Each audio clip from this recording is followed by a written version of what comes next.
estamos aqui com o Dag, né? Dag, um grande conhecido nosso, e que vai estar nos dando o privilégio de compartilhar a palavra conosco, né? Deus vai nos falar através da vida dele. Nós queremos, então, aqueles que não o conhecem, nós queremos apresentá-lo, né? Ele também pode falar um pouquinho sobre ele também. Eu não sei o atualizado, mas o Dag morou na Grande Vitória muitos anos e agora, ultimamente, está morando lá em Marechal e tem servido a igreja aí como pastor lá da igreja na Grande Vitória e também lá na Serra. Na Serra, sim, nas montanhas do estado, né? E nós temos hoje o privilégio de ouvi-lo, porque essa nova tecnologia nos dá esse privilégio, né? Que ele pode falar de manhã, de repente, com o local, de à noite agora com a gente, e se quiser, ainda mais adiante com outros grupos aí. A agenda está grande, mas eu vou passar a palavra para o Dag, eu quero orar, né? Para que a gente possa, então, estar dando esse início aí, tá? Pai querido, nós queremos te louvar, Senhor, glorificar o teu nome. Obrigado pela oportunidade de estarmos juntos aqui hoje. Obrigado, Senhor, tem nos falado, Pai. E nós queremos, Pai querido, que agora receber toda a palavra, todo o ensino, toda a direção. Usa o nosso amado Dag, Pai.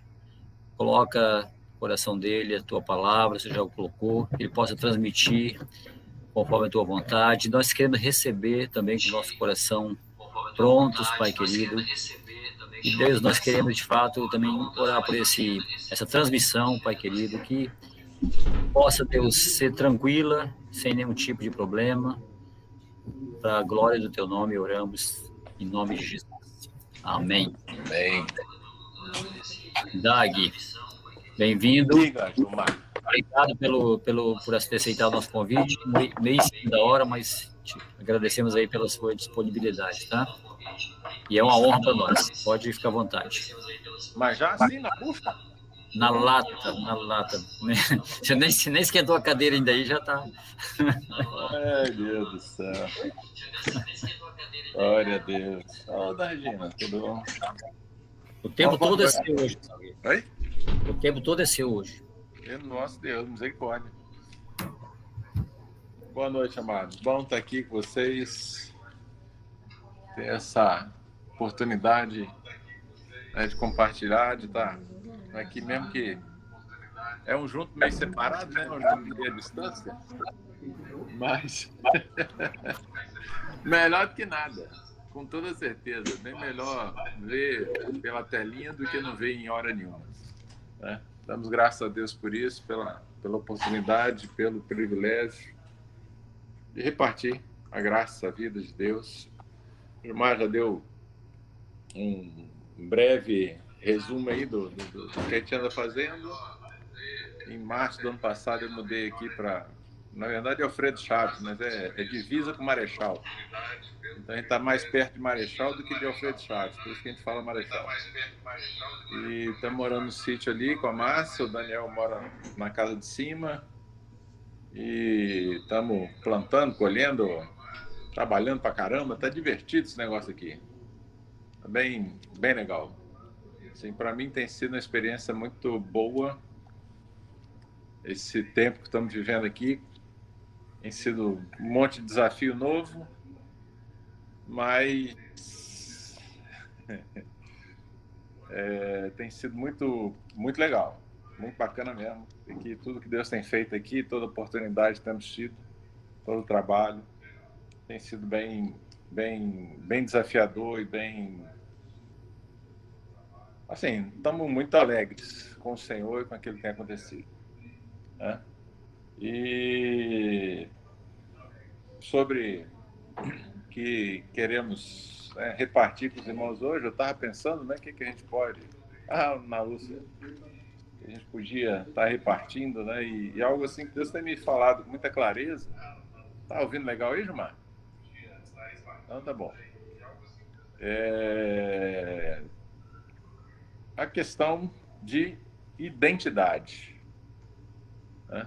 de identidade, aquilo que nós somos. Enquanto no caminho eu estava vindo para cá mesmo, eu estava pensando um pouquinho mais. Em algum momento da nossa vida, nós precisamos decidir se nós vamos ser aquilo que as pessoas querem que nós sejamos, se nós vamos ser aquilo que a gente pensa que a gente é, ou se nós somos aquilo que Deus diz que nós somos. Isso é algo assim fundamental na nossa vida. Porque se a nossa identidade não está bem definida, se a gente não sabe com clareza quem a gente é, por que a gente está aqui, o que está fazendo aqui, outros vão definir nossa identidade.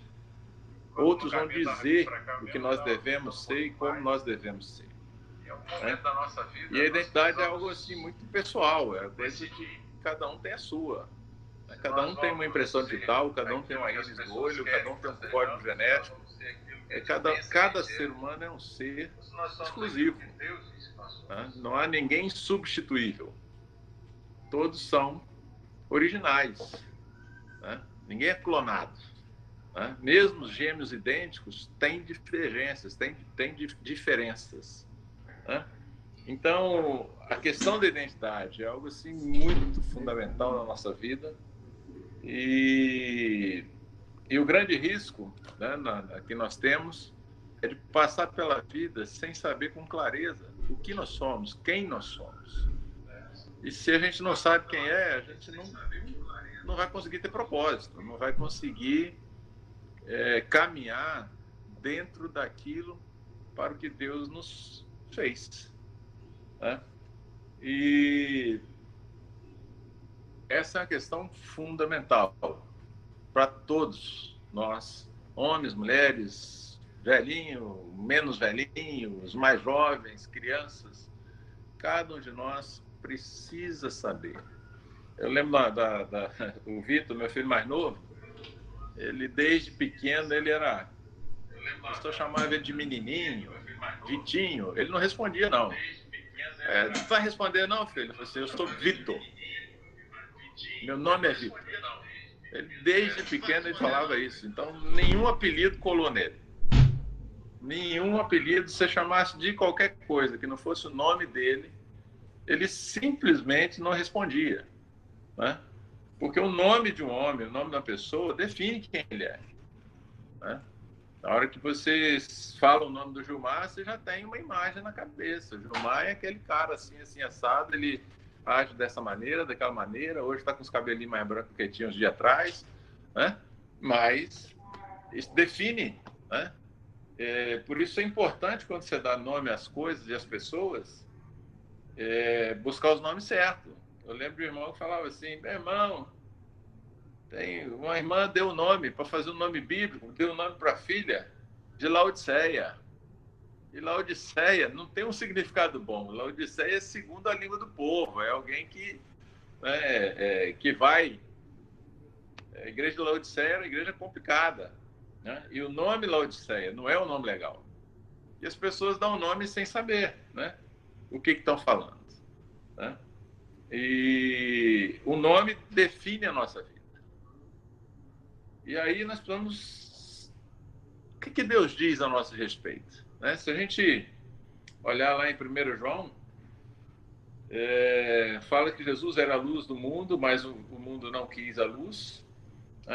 Mas ele veio, e isso está em 1 João 1,12, mas a todos quantos o receberam, deu-lhes o poder de serem feitos filhos de Deus, a saber, aos que creem no seu nome.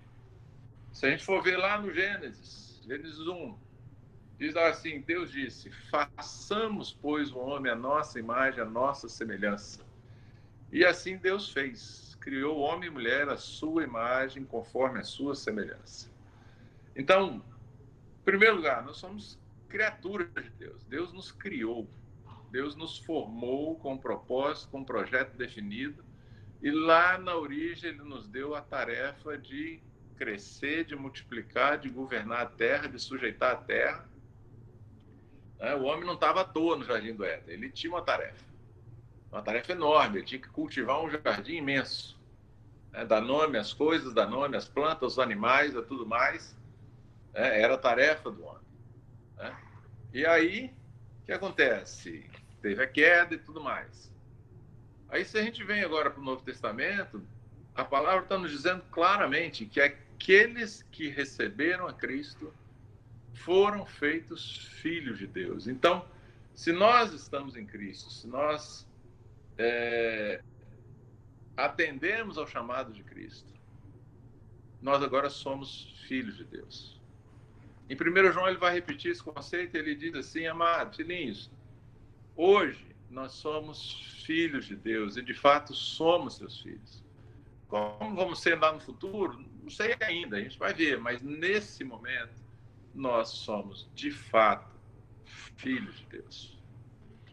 Tem outro texto que eu esqueci onde é que está, que diz assim: aquele que se une ao Senhor se torna um só com Ele, um só espírito com Ele.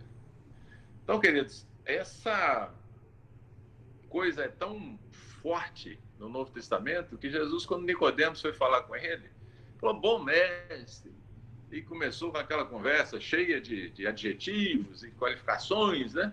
Jesus foi direto, falou assim: não, Nicodemos, se não nascer de novo, não entra. Se não tiver uma nova natureza, se não for uma nova criatura, se não tiver um recomeço, não é possível entrar no reino dos céus. Porque a queda separou o homem disso. A queda do homem lá no Jardim do Éden tirou do homem essa possibilidade de viver o reino de Deus. A menos que ele morresse para a sua velha natureza e nascesse de novo. É por isso que Jesus foi enfático com Nicodemos. Nicodemos, não adianta saber um monte de regra, não adianta conhecer um monte de doutrina, não adianta você ter um monte de hábitos e bons costumes, não adianta você ter toda uma tradição religiosa. Isso não resolve. Para você entrar no reino de Deus, você precisa nascer de novo, Nicodemos. E aí você vai precisar nascer, não é lá da sua mãe, você precisa nascer da água e do Espírito. Como é que você, um homem tão instruído nas coisas espirituais, não sabe disso? Porque Nicodemos apelou: mas eu vou voltar para o ventre? Não, Nicodemos, não é isso. Você sabe que não é, Nicodemos. Eu estou falando de nascer dentro de você ter um novo começo, de você ter a chance de fazer tudo de novo, de você agora passar a agir por uma nova natureza. E Paulo vai falar disso em Corinto. Ele diz que, como por um só homem veio o pecado, e com o pecado a morte, também por meio de um único homem veio a obediência, e por meio da obediência a vida. E ele estava falando de Adão e de Cristo. Então a nossa velha natureza adâmica precisava morrer para que nós fôssemos feitos novas criaturas, inseridos em Cristo, para que Ele possa viver a sua vida em nós. Então, queridos, aí sim, aí é um processo de clonagem fantástico. Está bem descrito lá em Efésios, né? Nós fomos inseridos em Cristo. Nós éramos deixados de lado, nós estávamos mortos no pecado, mas Deus, em seu infinito amor, nos alcançou e Ele decidiu nos fazer seus filhos. Queridos, no momento em que nós entendemos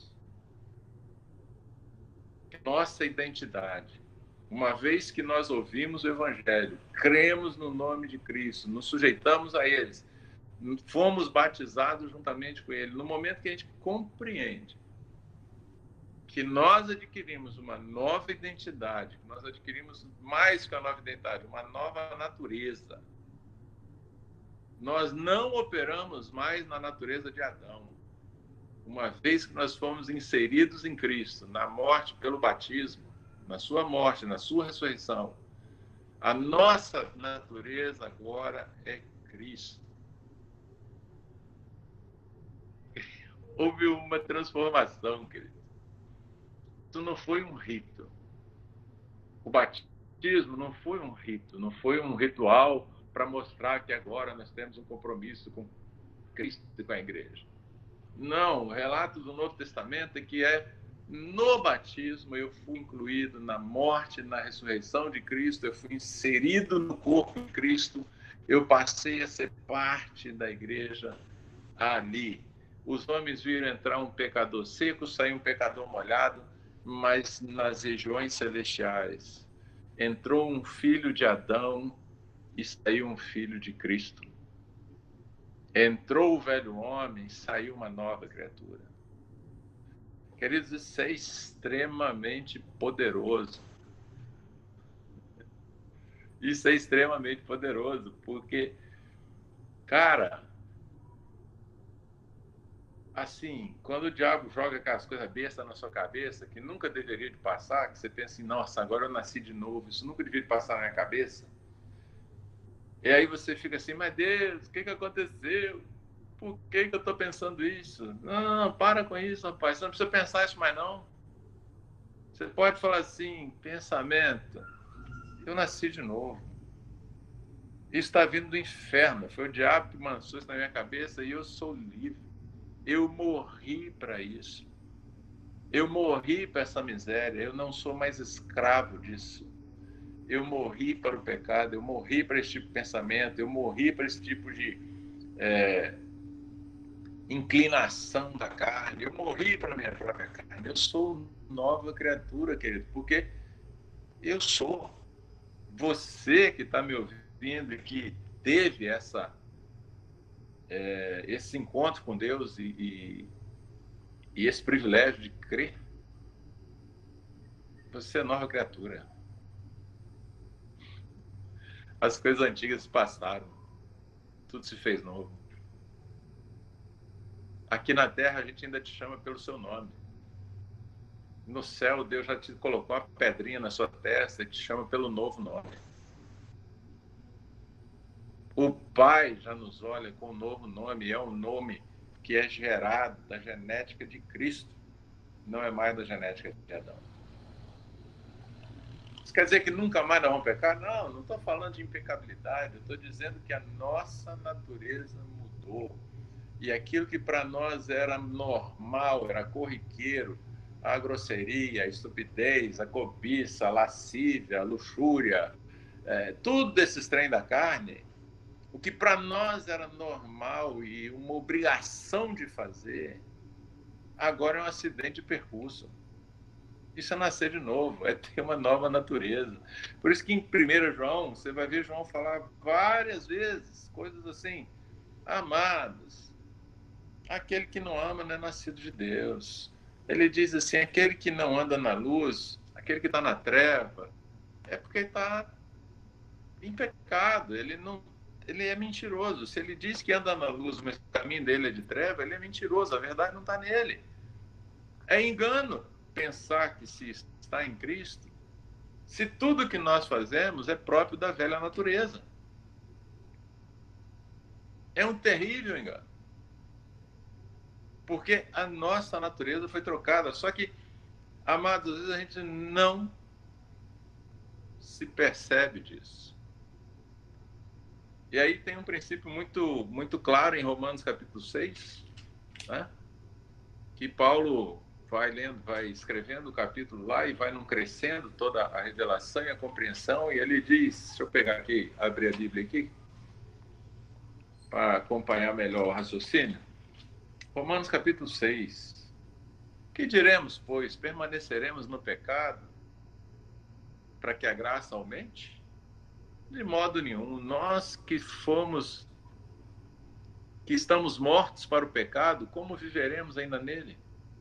Ou não sabeis que quantos foram batizados em Cristo Jesus, fomos batizados na sua morte? De sorte que fomos sepultados com ele pelo batismo na morte, para que, como Cristo ressurgiu dentre os mortos pela glória do Pai, assim andemos nós em novidade de vida. Olha só, se fomos plantados juntamente com ele na semelhança da sua morte, também o seremos na semelhança da sua ressurreição. Pois sabemos isso, que o nosso velho homem foi com ele crucificado, para que o corpo do pecado seja desfeito, a fim de não servirmos mais ao pecado. Porque aquele que está morto está justificado do pecado.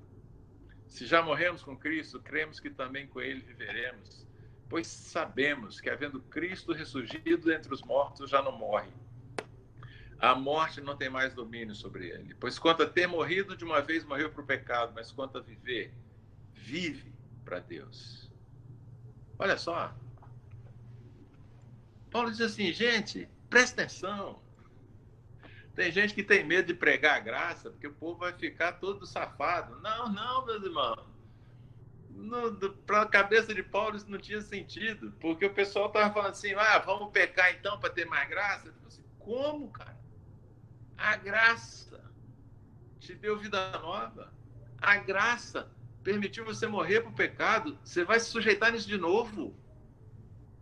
Como você que morreu para o pecado vai poder querer novamente viver escravo do pecado? Não tem sentido. Então, a verdade, amados, é que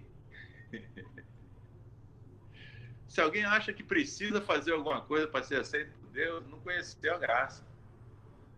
Mas se alguém acha que pode continuar vivendo a mesma merreca de vida que vivia, conhecendo a Deus, também não conheceu a graça. Porque a misericórdia de Deus é que é a razão de não sermos consumidos. É por misericórdia que nós não fomos destruídos. Mas é por graça que nós recebemos a nova natureza para viver uma nova vida. Para brilhar, conforme dizem em Mateus 6. Assim brilha a vossa luz diante dos homens, para que eles vendo a vossa luz glorifiquem ao Pai que está nos céus. Amados, Jesus mandou em brilharmos. Jesus falou assim, não, cara, brilha. Mas você não vai brilhar com sua força, você não vai brilhar porque você agora é bonzinho, porque agora você acertou e você obedece à lei. Não. Você vai brilhar porque agora você tem a natureza do Cristo dentro de você. E essa natureza brilha. Sabe, o Cristo dentro de nós brilha, queridos. E não há como ele não brilhar. Não há como ele não brilhar. Infelizmente, nós, às vezes, não percebemos a grandiosidade dessa revelação. E continua andando como se não soubesse disso. Então, o primeiro conceito forte aqui de Romanos 6 é sabendo isso que no batismo nós morremos com Cristo e ressuscitamos com Ele. E é para viver agora, não é para viver em algum dia no céu ou não sei aonde. Querido, no céu não vai ter lugar para brilhar, tudo vai ser um brilho só, ninguém nem vai ver, é para brilhar na terra. É para viver abundantemente na terra. No céu só vai ter abundância. Aonde tem falta é aqui. Então, a vida abundante que Jesus falou em João 10 é para aqui e agora. É para o tempo presente. Com perseguição, com sofrimento, com certeza. Mas com vida. Com vida abundante. Sabe, não é com regra abundante, é com vida abundante. Com a manifestação do Cristo vivo dentro de nós. A satisfação de termos os nossos pecados perdoados, de termos sido incluídos no reino de Deus, a satisfação e a alegria de que tem uma vida perdoada, que foi plenamente aceito, não por sua justiça própria, mas pela justiça de outro. Amado, só isso aí já era motivo para a gente estar alegre e feliz todo dia, o dia inteiro. Sem nenhuma preocupação, sem nenhuma ansiedade.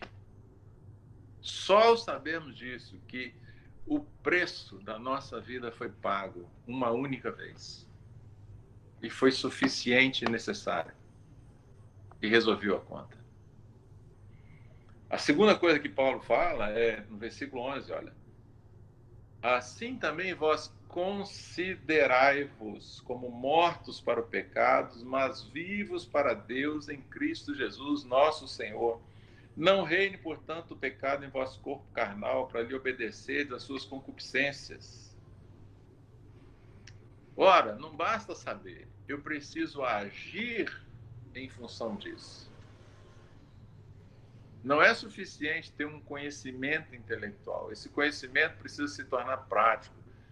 Eu me considero morto para o pecado e vivo para Deus. De forma que o pecado não reina mais. O pecado é uma acidente. Não é mais a essência da minha vida. Mas por que é um acidente? Porque eu me esforço? Não, porque eu compreendi que é Cristo que vive em mim. Porque quanto mais eu luto contra o pecado, mais ele me atenta à vida, amado. Vira uma tentação só. Até o irmão fala isso. Eu fico tentando, vira uma tentação só. Você fica tentando acertar e consertar as coisas na carne, vai dar certo, moço. A única chance de dar certo é Cristo em nós, a esperança da glória. Uma vida a partir de Cristo. Não mais uma vida a partir da minha incompetência. Então, uma vez que eu sei, e eu sei por quê? Porque é um fato, aconteceu no batismo. E é por isso que é importante o batismo nas águas. Porque é um marco espiritual. Eu sei, eu lembro. Eu não lembro a data gregoriana, mas eu lembro que num domingo estava chuvoso, eu fui batizado. Mas eu me lembro que eu só fui batizado 5 anos depois de convertido, porque ninguém me disse que eu tinha que ser batizado. Né? Mas eu me lembro claramente a noite em que Deus me falou e que eu chorei até de madrugada e que no dia seguinte me comunicaram que eu tinha nascido de novo, que aquilo era um processo de nascer de novo. E foi numa viagem e eu fui um homem e voltei outro. A partir daquele dia, as motivações da minha vida, as inclinações da minha vida mudaram. Eu fiz besteira pra caraca nesses 43 anos. Eu fiz um monte de bobagem. A maioria delas por não saber com clareza aquilo que havia acontecido comigo. E eu estou falando não é de coisa de 20 anos atrás, não. Estou falando de hoje. Né? De pouco tempo atrás, ainda embolado com coisas que simplesmente me embolam. Por quê? Porque eu não assumo completamente a minha identidade em Cristo. Eu não me considerava assim. Hoje eu tenho procurado me considerar conscientemente, todo instante da minha vida, um perdoado, incluído em Cristo, e alguém que não se esquece da lama que veio, nem das cacas que eu posso fazer se eu sair dele.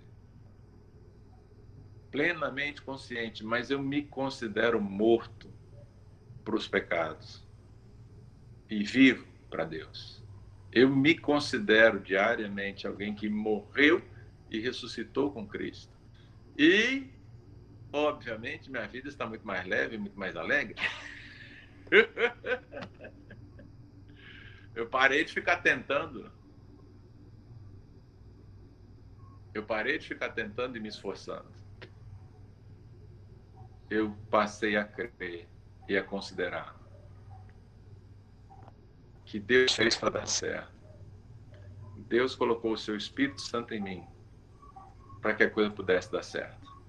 Me deu um coração novo, uma mente nova e coloca a sua lei na minha mente e no meu coração. E considero isso diariamente. E na hora que o diabo vem jogar outras coisas na minha cabeça, eu falo assim: você não me pertence. Isso não me pertence. Eu não tenho vínculo com isso. Eu não tenho pacto com isso. Isto não me pertence. Aí no versículo 13 ele diz assim: nem tampouco apresenteis os vossos membros ao pecado por instrumentos da iniquidade, mas apresentai-vos a Deus como vivos dentre os mortos, e os vossos membros a Deus como instrumentos de justiça. Pois o pecado não terá domínio sobre vós, porque não estáis debaixo da lei, mas da graça. Terceiro verbo: apresentar. Não apresente os membros do seu corpo como instrumento de justiça, mas apresente, queridos, isso é nós que vamos fazer. Tanto o considerar quanto o apresentar é iniciativa nossa. Eu vou me apresentar, eu vou pegar os instrumentos, os membros do meu corpo, e vou apresentá-los a Deus como instrumento de justiça. Eu vou acordar de manhã e falar assim, Deus está aqui, eu de corpo, alma, espírito inteiro aqui, a seu serviço. Não é minha mão, não é meu pé, não é meu olho, são seus, que sejam apresentados. A minha voz, o tom de voz, a forma de falar, a forma de ouvir, apresentar a Deus como um sacrifício agradável, santo. Apresentar-se como instrumento de justiça. Porque uma vez, queridos, que nós estamos mortos para o pecado só vai dominar se a gente se apresentar para ele. Nós não somos pecador lutando para ser santo. Nós somos santos que lutam contra o pecado.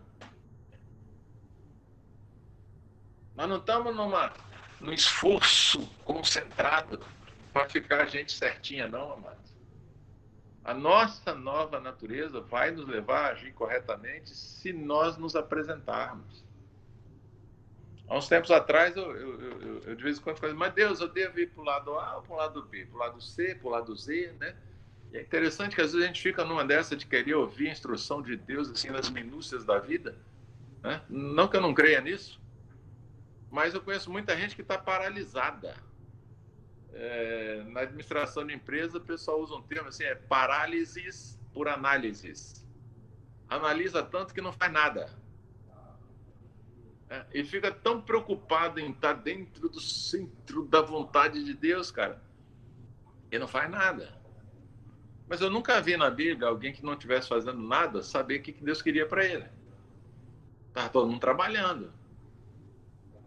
Moisés estava lá no Egito, lá Abraão estava trabalhando na terra dele, os discípulos todos estavam trabalhando quando foram chamados, todos os homens do Velho Testamento que foram chamados estavam ocupados. Davi estava cuidando das ovelhas, Gideão estava lá no lagar, acho que ele estava, né? E outros, todos que você tem chamados, estavam trabalhando.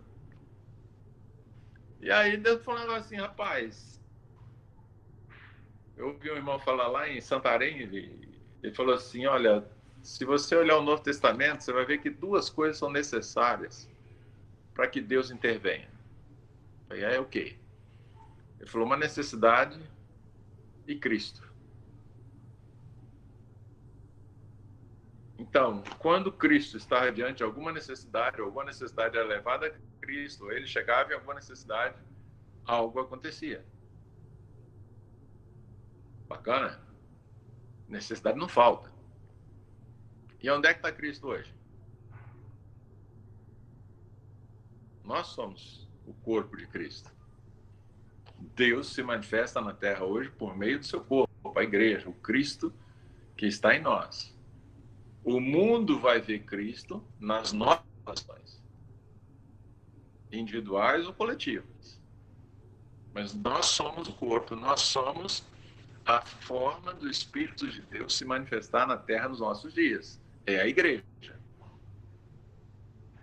Então, se a igreja é corpo de Cristo, onde a igreja está? Quem está ali? O próprio Cristo. E se eu sou Cristo na terra e estou diante de uma necessidade, o que falta? Eu me apresentar. E aí eu simplifiquei as coisas. Vão em tal lugar? Eu falei, vou.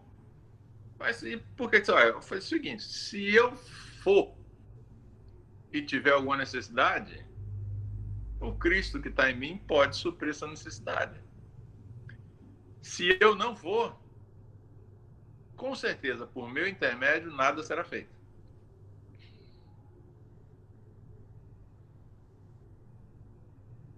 Ficou fácil.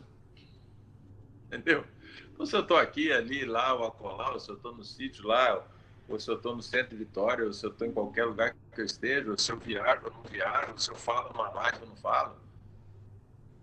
O problema é o seguinte, se eu não estiver aqui falando com vocês hoje, por meu intermédio, o Cristo não vai acrescentar nada à vida de vocês.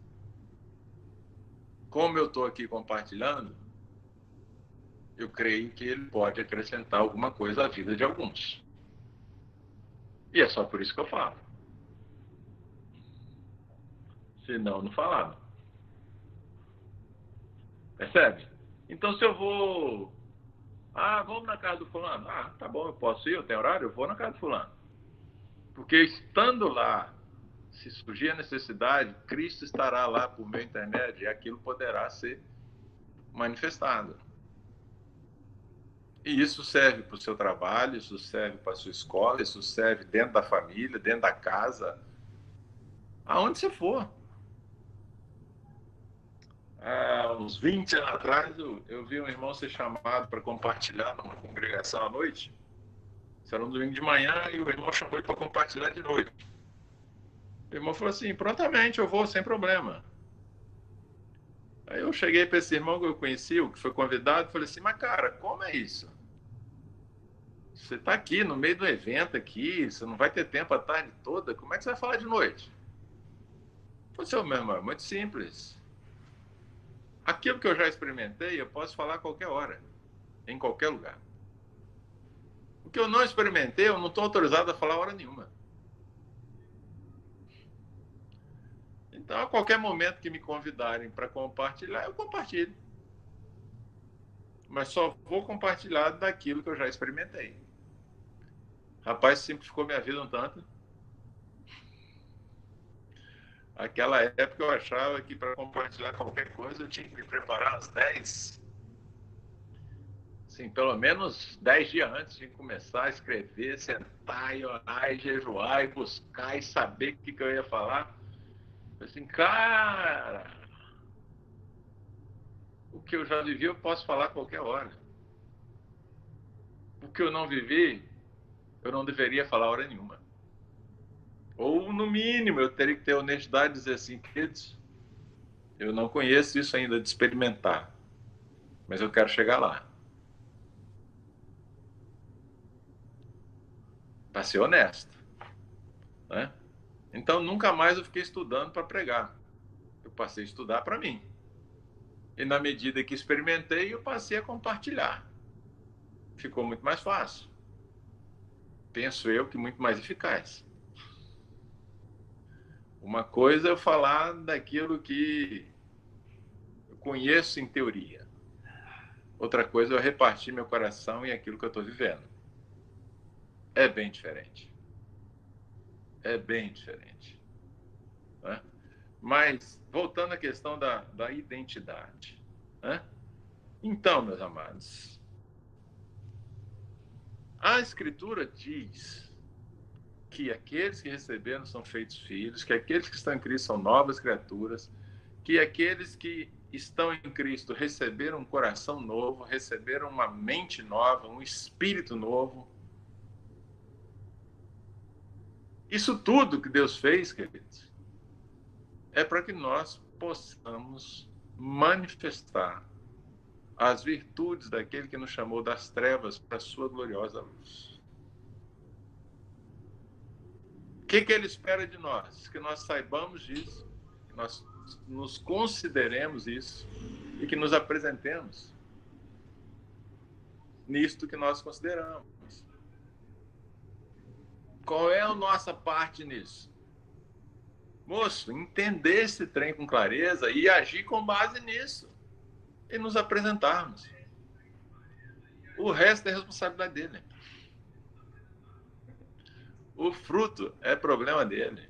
Quem vai ouvir, quem não vai ouvir, é problema dele. Ninguém vem ao Pai, ninguém vem ao Filho se o Pai não trouxer. Então quem vai trazer? É Cristo. Quem vai convencer? É o Espírito Santo. Quem vai operar os sinais e prodígios? É Deus por meio da igreja. Qual é o nosso papel? Sim, senhor. Eis-me aqui. Pronto, senhor. Estou aqui.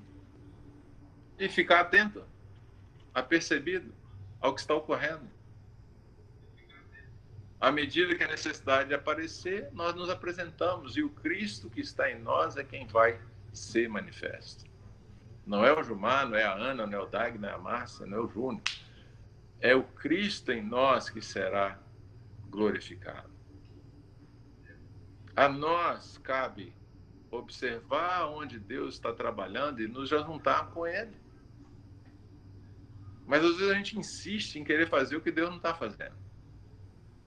A gente insiste em querer, porque a gente vê assim, rapaz, mas que bom seria se fulano entendesse, seria ótimo, só que ele só vai entender no dia que o Espírito Santo revelar a ele. E eu não tenho esse poder. Então, quando eu percebo que Deus está agindo em determinada coisa, o que eu vou fazer? Eu vou ali, em direção àquilo. Isso é uma coisa muito prática a ser feita. Quando eu percebo que alguma coisa que está chegando na minha vida não é da nova natureza, é da velha, meu irmão, não é meu coração que está mandando isso, não, é o capeta. Isso eu aprendi com ele há poucos dias. Ele falou assim, meu irmão, cada vez que vem um pensamento na sua cabeça que te deixa constrangido, envergonhado, esse pensamento não nasceu do seu coração, você tem um coração novo, esse pensamento veio das trevas. Manda ele embora. Declara quem você é. Diz para o seu pensamento quem você é. Eu falei, você é coisa de doido, né? Não, então se fosse isso, Davi era doido. Davi dizia assim, por que estás abatido, ó minha alma? Por que te entristeces dentro de mim? Espera em Deus, pois ainda o louvarei. Davi estava falando com a alma dele. E tem várias referências desse tipo nos Salmos. Davi dizendo, bendize a minha alma ao Senhor, bendize ao Senhor e tudo, né? O Salmo 103. Não se esqueça de nenhum só de seus benefícios. Bendize a minha alma ao Senhor, é Ele quem perdoa as suas iniquidades, é Ele quem sara as suas enfermidades. Bendize a minha alma, bendize a minha alma. Pai, por que Davi está falando isso? Porque o inimigo certamente lançava suas setas que atingiam a alma dele e entristeciam. E então ele falava para si mesmo, não, bendize a minha alma ao Senhor. Bendize a minha alma. Alegra-te em Deus. Alegra-te em Deus, minha alma, porque eu ainda o louvarei, eu ainda verei os feitos de Deus. Davi conversava consigo mesmo, amados. Nós podemos dar ordens para nossa alma. Aquieta-te, alma. Minha alma, aquieta, minha alma. Para com essa bagunça. Sossega, minha alma. Né? Ele diz, tem outro salmo assim, mas no sossego fiz calar minha alma. Né? Queridos, isso são coisas muito práticas. A vida cristã é muito prática. É muito simples. E uma vez que nós estejamos aí conscientes da nossa identidade, na hora que alguma coisa que não é próprio da nossa nova natureza acontecer, imediatamente o Espírito Santo vai nos dizer. E a gente abandona aquela prática, a gente corrige aquele fato e segue a vida. E segue a vida. Desembaraçado. Desenrolado.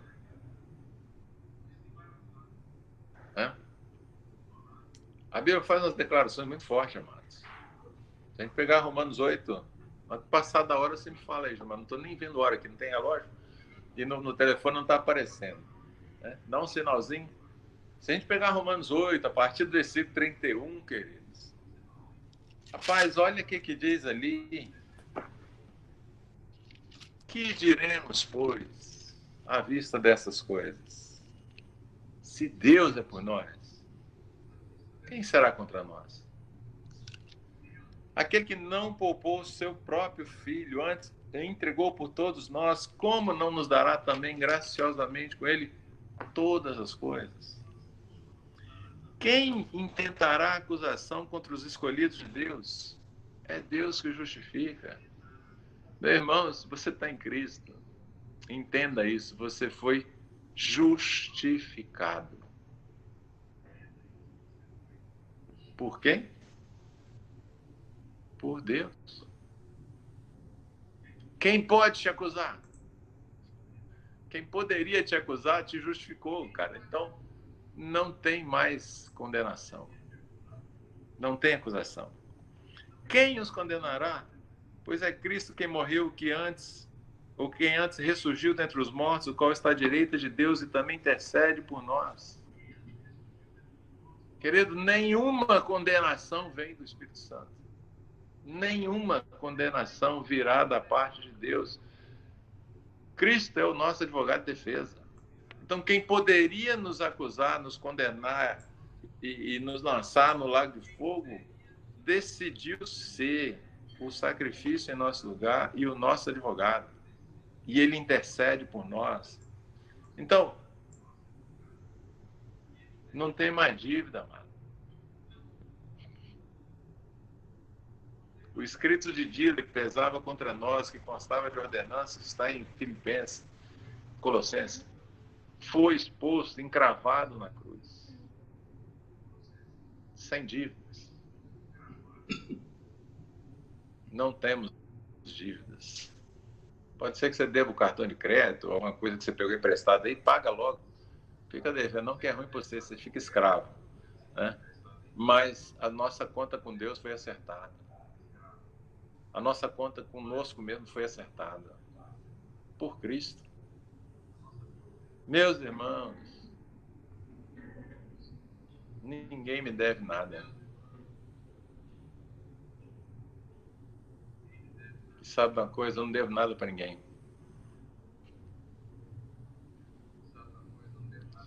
Se eu fizer alguma coisa a você por dívida, eu sou seu escravo, eu não sou livre. E se eu fizer por dívida, eu estou querendo pagar.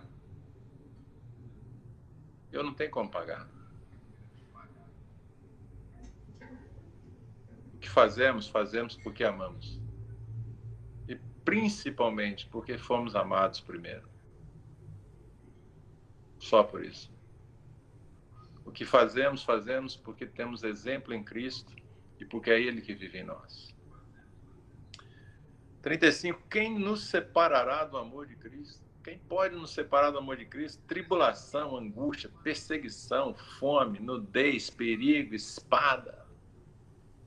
Pois como está escrito, por amor de ti fomos entregues à morte o dia todo, fomos considerados como ovelha por um matadouro. Quer dizer, nada disso pode nos separar. Não tem Covid que possa nos separar do amor de Deus. Não tem UTI que possa nos separar do amor de Deus. Não tem fome, não tem perda de emprego, não tem crise econômica, não tem frustração de plano. Nada poderá nos separar do amor de Deus que está em Cristo. Mas em todas essas coisas somos mais vencedores por meio daquele que nos amou. Queridos, nós podemos estar no meio dessa confusão e estar alegres, porque nós somos vencedores, mais que vencedores, por meio daquele que nos amou. Isso não é triunfalismo, não, isso é o que Paulo está falando. Porque eu estou bem certo que nem morte, nem vida, nem anjo, nem principado, nem potestade, nem o presente, nem o porvir, nem a altura, nem profundidade, nem alguma outra criatura nos poderá separar do amor de Deus que está em Cristo Jesus, nosso Senhor. Nem morte, nem vida, nem peste, nem nada do presente ou do porvir poderá nos separar do amor de Deus. Nada, queridos. O Brennan Manning, que escreveu vários livros, ele dizia assim: defina-se radicalmente como amado de Deus. Defina a sua vida radicalmente como amado de Deus. Queridos, uma vez que você sabe que é amado de Deus, não importa mais seu passado. Meu pai fez não sei o quê, meus antepassados serviram demônios, porque o outro me pegou uma peça, fui abusado, fui roubado, fui passado para trás. Amados, nada disso pode mais nada. Tudo isso ficou no passado. É por isso que o nome é assim, é passado. Passou. Ficou para trás. As coisas antigas ficaram para trás. O passado passou, mas acabou. Nós não podemos mais andar com o freio de mão puxado. O passado é uma âncora que fica nos segurando. Meus irmãos, se quem fez mal a nós no passado soubesse a identidade que ele tem, que nós temos, não teria feito. Mas você agora foi feito de novo, você tem nova genética, você tem nova forma de pensar, você tem valores novos, você tem Cristo.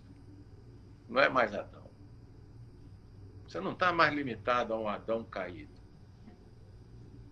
Você está limitado ao último Adão, o Cristo. Você está pleno nele. Amados, no dia que nós compreendemos isso, nós vamos andar nessa terra como quem está flutuando nas nuvens, independente do que aconteça ao redor. Independente do que aconteça. A nossa natureza interior nos susterá, nos suprirá. O Cristo que habita em nós manterá o nosso bom humor, o nosso alto astral, vai manter nossa alegria, vai manter nossa paz. Porque é Ele a nossa paz. Ele é a nossa razão. É dele, por meio dele, para ele, que são todas as coisas. E aí, queridos, não tem jeito. Se o brilho está ofuscado, está apagado, é porque alguma coisa está errada conosco, não é com ele. E muitas vezes só está errado no entendimento. Na maioria das vezes, o único erro é no entendimento. Alguns entram no reino, compreendem o caminho, têm uma experiência forte com Deus, têm uma transformação profunda, mas tem um entendimento distorcido. Quer trazer para o reino de Deus o entendimento do reino das trevas. Então quer viver a nova realidade da nova vida com uma estrutura de pensamento que é do velho homem. E, querido, simplesmente não é possível. Então nós, ao invés de aproveitarmos aquele... como é que é o nome daquele trem que a gente faz? Você faz formatar o computador. Ao invés de a gente aproveitar aquele momento de ter entrado toda uma informação nova e deixar essa informação crescer, nós ficamos dando volta e resgatando coisas do passado. Nós ficamos indo lá nos para trás-mente, trazendo recordações, feridas e problemas e trazendo para o momento presente coisas que ficaram 20 anos atrás, 30 anos. E que vão parar a nossa vida. Não foi para isso que nós fomos batizados. Não foi para viver lamentando o passado que Deus nos chamou para a nova vida. Não foi para viver uma luz assim opaca. Né? Luz negra é coisa de boate. Não tem luz negra no reino. No reino é luz mesmo, é luz do sol, é radiante. Entendeu? É luz. Não é um troço opaco. Então, queridos, Deus te deu um novo nome em Cristo, te deu uma nova natureza em Cristo. Ele tem um propósito de transmitir a vida dele a essa terra. E ele estabeleceu que seria feito por uns camaradas que nem eu e você. Eu acho que escolheria gente melhor. Mas ele resolveu me escolher.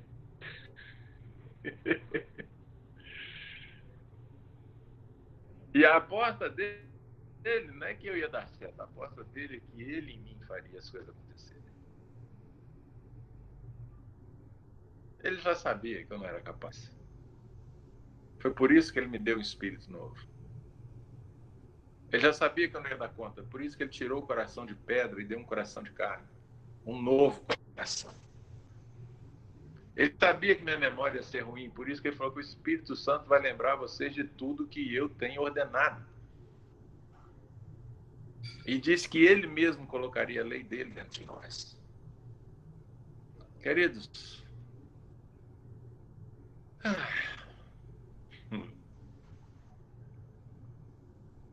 Deus é bom demais. andar com Deus é fantástico. É uma experiência fantástica. Jesus nos chamou para um fardo, para um jugo, mas ele disse que o jugo dele é suave, o fardo dele é leve. Eu te afirmo, meu amado, que se você está carregando um jugo duro e um fardo pesado que você não suporta, você não está levando o fardo nem o jugo de Cristo. Você está levando o fardo e o jugo da lei.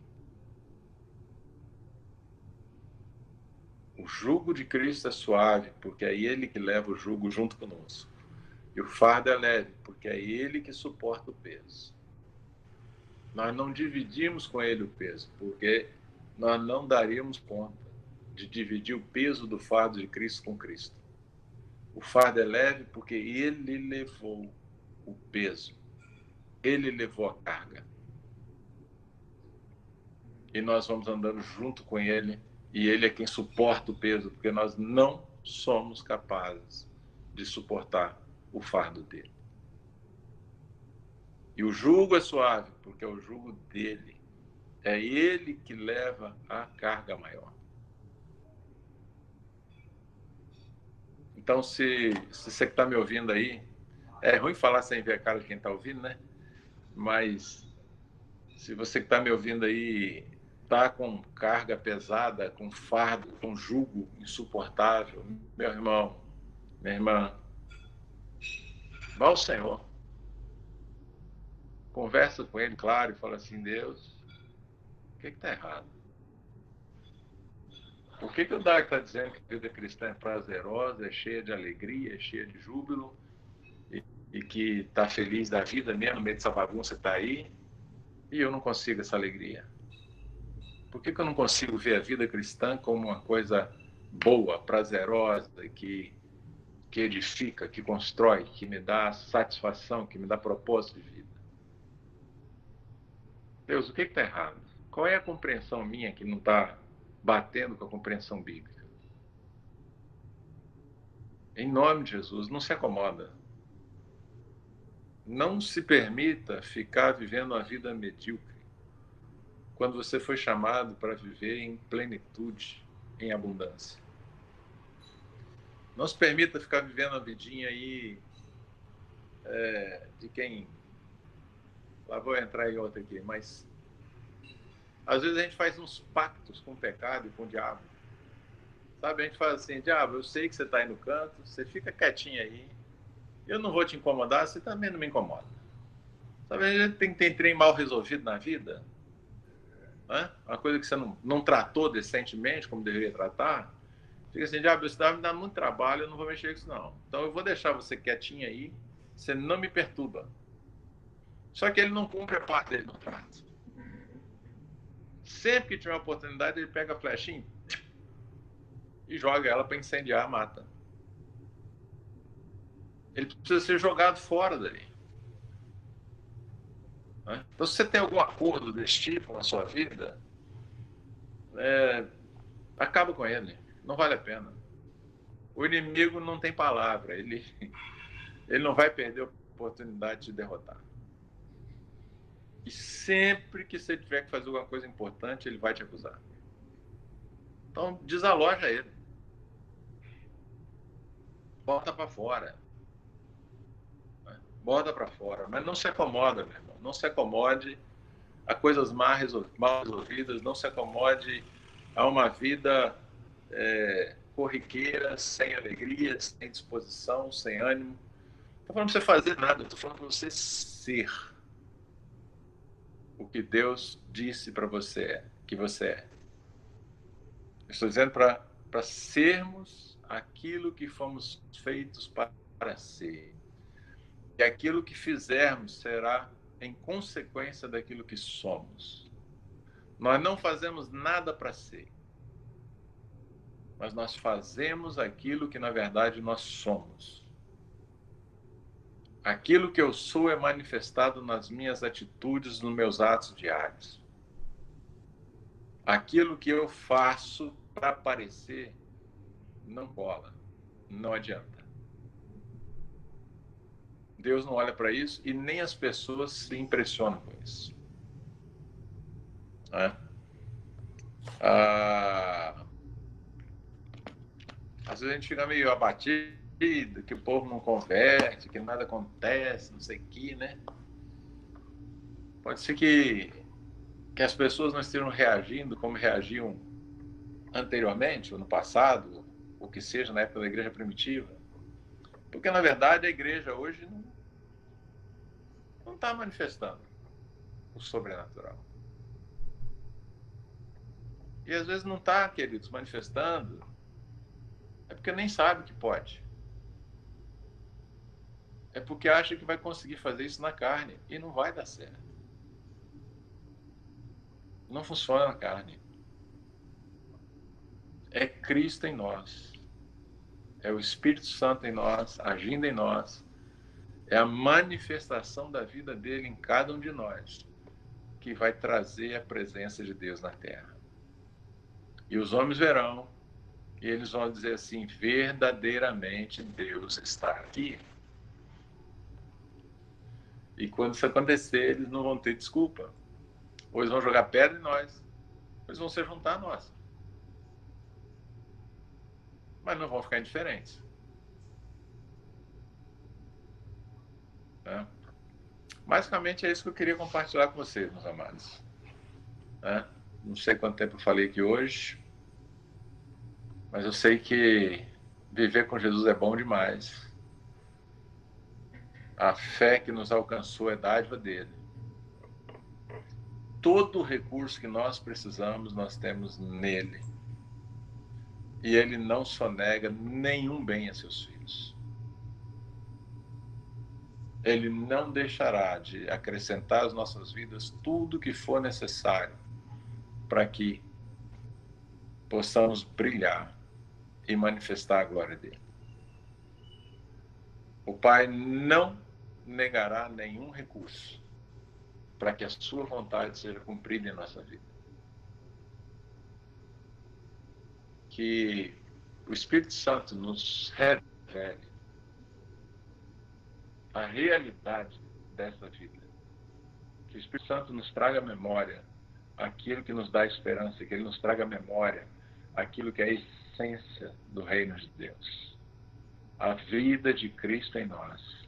Uma vida substituída, uma vida transformada, uma vida que vale a pena ser vivida. Não estou falando de quantidade, eu estou falando de qualidade. Eu não estou falando de viver até os 200 anos de idade, eu estou falando de, no tempo em que vivermos plenamente. Plenamente em Cristo. Né?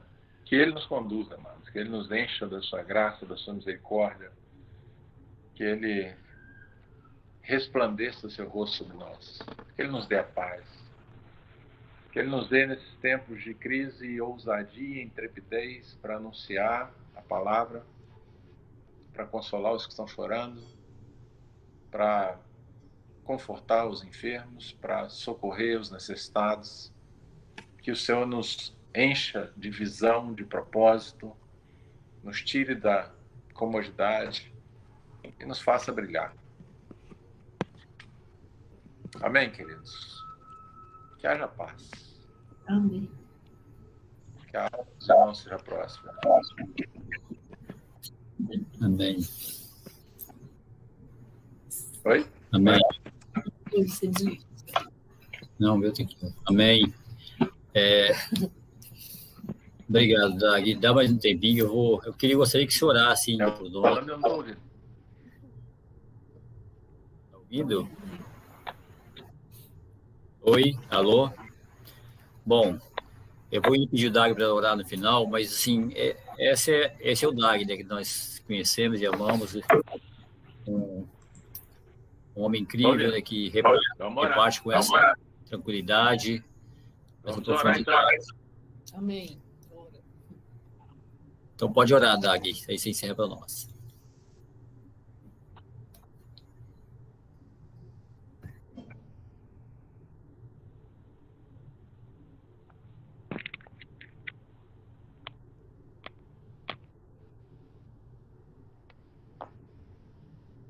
telefone está bloqueado, João. Eu desbloqueei, Dag, estava falando já, mas você pode orar agora. Então, para nos dar um... Agradeço aí mais uma vez, né? Foi tremendo, Deus com certeza nos ministrou, a sua forma, assim, graciosa de ministrar, com essa graça, com essa tranquilidade, né? Fomos edificados, tá? Muito obrigado. E aí, ora para nós, a gente vai despedir os irmãos. Muito obrigado, meu amado. Amém. Paizinho, nós te damos graças, Senhor, por esse tempo de repartir a palavra, de conversarmos sobre o teu reino.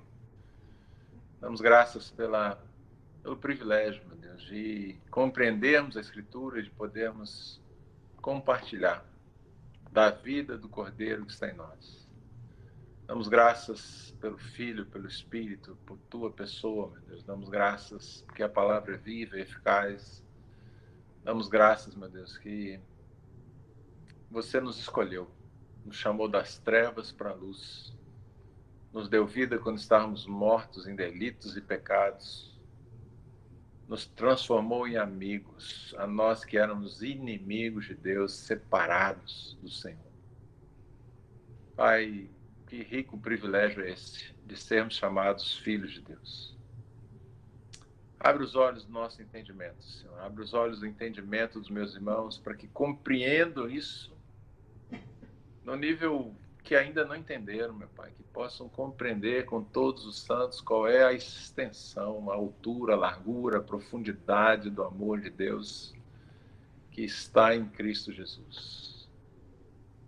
Ó Senhor, tanta coisa tem sido feita para confundir a nossa mente e a nossa identidade, nos deixar sem saber quem somos. Eu te peço, no nome de Jesus, abre o nosso entendimento para sabermos claramente quem somos, o que você tem para nós nessa vida. E passemos a agir a partir disso. Não mais pelo que as pessoas e a sociedade quer definir, mas queremos agir e viver por aquilo que você diz que nós somos. E assim viver cada dia de nossa vida para a tua glória, para o teu louvor. E assim manifestarmos o teu reino aonde estivermos, naquilo que estivermos fazendo. Muito obrigado, Senhor. Nós te agradecemos de coração e abençoa, Senhor, cada um dos irmãos que ouviu. Espírito Santo, lembra cada um de nós durante essa semana dessa tua palavra. No nome de Jesus, Senhor. No nome de Jesus. Amém. Amém.